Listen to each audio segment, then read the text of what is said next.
बिस्मिल्लाहिर्रहमानिर्रहीम। अस्सलाम वालेकुम नाज़रीन, आप यूट्यूब चैनल देख रहे हैं। मैं तवक्कुल हुसैन हूँ। नाज़रीन, तहरीक इंसाफ की हुकूमत ने स्टेट बैंक ऑफ पाकिस्तान को मज़ीद खुद मुख्तारी दे दी है, जिससे अब गवर्नर स्टेट बैंक ही पाकिस्तान की माशी पॉलिसी बनाया करेगा। अगर ये बिल सेनेट से पास हो जाता है तो हुकूमत पाकिस्तान स्टेट बैंक की किसी भी पॉलिसी को मॉनिटर नहीं कर सकेगी। ये कहना था शायद खकान अब्बासी का, और स्टेट बैंक खुद ही एक मजबूत अदारा बन जाएगा। वफाकी वज़ीर दाखिला शेख रशीद अहमद ने एक प्रेस कॉन्फ्रेंस करते हुए कहा है कि बरतानिया के साथ हम एक मुआहदा कर रहे हैं जिससे मुजरमों का तबादला आसानी से हो सकेगा।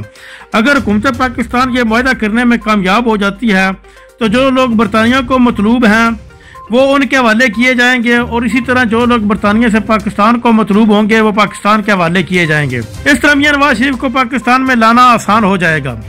कोरोना की बढ़ती सूरत हाल के पेश नज़र NCOC के इजलास में स्कूलों को बंद करने का फैसला नहीं हो सका, बल्कि हुकूमत ने बगैर वैक्सीन के बच्चों के स्कूल आने पर पाबंदी लगा दी है, और जो बच्चे 12 साल से कम हैं उनको एक शिफ्ट में पढ़ाया जाएगा।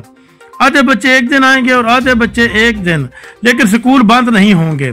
और दूसरी तरफ वज़ीर-ए-आज़म पाकिस्तान ने रूस के सदर व्लादिमीर पुतिन से टेलीफोनिक रब्ता किया है और उनको पाकिस्तान के दौरे की दावत भी दी है, और साथ ही साथ रूस के सदर व्लादिमीर पुतिन ने वज़ीर-ए-आज़म पाकिस्तान को भी रूस की दौरे की दावत दी है। नाज़रीन, अब तक के लिए इतना ही। अपना ख्याल रखिएगा। अल्लाह हाफ़िज़।